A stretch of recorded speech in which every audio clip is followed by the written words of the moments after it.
விசாகப்பட்டினத்தை சேர்ந்த விவசாயி தான் ராமண்ணா. இவருக்கு 2 குழந்தைங்க, ஒரு ஆண் குழந்தை, ஒரு பெண் குழந்தை. பெண் குழந்தையை வந்து விசாகப்பட்டினத்தில் இருக்கக்கூடிய சிட்டி பகுதியில் வந்து திருமணம் செஞ்சு கொடுத்துட்டாரு. இவர் கிராம பகுதியில் இருந்தாலும் இவர் வந்து தன்னுடைய ஒரே மகளை வந்து சிட்டியில் இருக்கக்கூடிய ஒரு பகுதியில் வந்து திருமணம் செஞ்சு கொடுத்துருக்காரு. அப்பப்ப தன்னுடைய குழந்தைகளை பார்க்கறதுக்காக கிராமத்தில் இருந்து சிட்டிக்கு வர்றது வழக்கம்.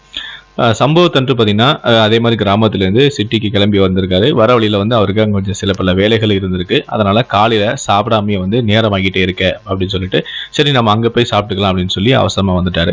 ஆனால் வந்து சேர்றதுக்கு பஸ் வந்து ரொம்ப லேட் ஆயிடுச்சு. கடுமையான பசி. என்னடா ரொம்ப பசிக்குதே, நம்மளுடைய மகள் வீட்டில் போயிட்டு சாப்பிடலாம் நினச்சோமே, ஆனால் இப்போ ரொம்ப பசி தாங்க முடியல அப்படின்னு சொல்லிட்டு பேருந்துலேருந்து இறங்கின பிறகு ஒரு நல்ல ஒரு ரெஸ்டாரண்ட்டை பார்த்து சாப்பிட்டுட்டு போவோம் அப்படின்னு சொல்லி அங்கே தேடி பார்க்கும்போது பார்க்கறதுக்கு ஒரு அழகான ஒரு ரெஸ்டாரண்ட் இருந்துச்சு.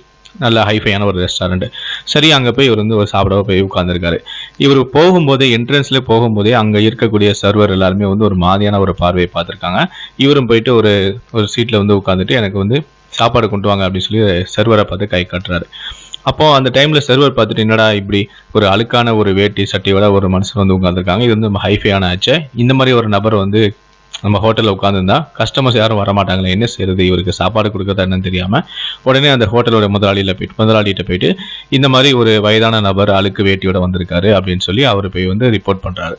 உடனே அந்த சர்வர் வந்து அந்த ஓனர் வந்து பார்த்துட்டு இவருக்கு சாப்பாடு போடக்கூடாது, இவர் எப்படியாவது வந்து இடத்த விட்டு காலி பண்ணதான் நமக்கு பெரிய பெரிய கஸ்டமர்ஸ்லாம் வருவாங்க அப்படின்னு சொல்லிட்டு இவங்க எப்படியாவது நம்ம வந்து இந்த இடத்த விட்டு காலி பண்ணணும் அப்படின்னு சொல்லிட்டு இவரு போயிட்டு வெளியே போங்க அப்படின்னு சொல்லாமல் என்ன வேணும் அப்படின்னு சொல்லி அந்த ஹோட்டலோட முதலாளி போயிட்டு அந்த விவசாயியான ராமன்ட்ட கேட்குறாங்க. அவர் மேலையும் கீழையும் பார்க்கும்போது ராமனாக்கு விஷயம் வந்து புரிஞ்சிருச்சு. சரி என்னடா நம்மளை மேலையும் கீழையும் பார்க்குறாங்களே அப்படின்ட்டு. அதுக்கப்புறம் என்ன வேணும் அப்படின்னு சொல்லி அந்த ஓனர் கேட்கும்போது இவர் அந்த இது இருக்காங்க கேட்குறாங்க, இல்லை இது இருக்காங்க கேட்குறாங்க, இல்லை. இப்படி ராமனை என்ன கேட்டாலும் சரி எல்லாமே இல்லை, எதுவுமே இல்லை, எல்லாம் காலியான மாதிரி இல்லைன்னு சொல்கிறாங்க. சொல்லிட்டு அந்த ஓனர் சொல்கிறாரு, சார் நீங்கள் கேட்ட விஷயம் எதுவுமே எங்கள் ஹோட்டலில் இல்லை, எல்லாமே முடிஞ்சிருச்சு, நீங்கள் பக்கத்து ஹோட்டலில் போய் வேணால் நீங்கள் சாப்பிட்டுக்குங்க அப்படின்னு சொல்கிறாங்க. அப்போதான் விவசாய ராமனுக்கு ஒரு விஷயம் புரியுது.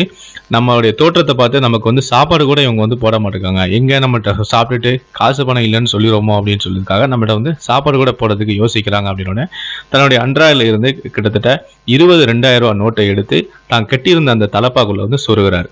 பார்த்துக்கங்கடா எங்கிட்ட காசு இருக்குடா அப்படிங்கிற மாதிரி காட்டுறாரு.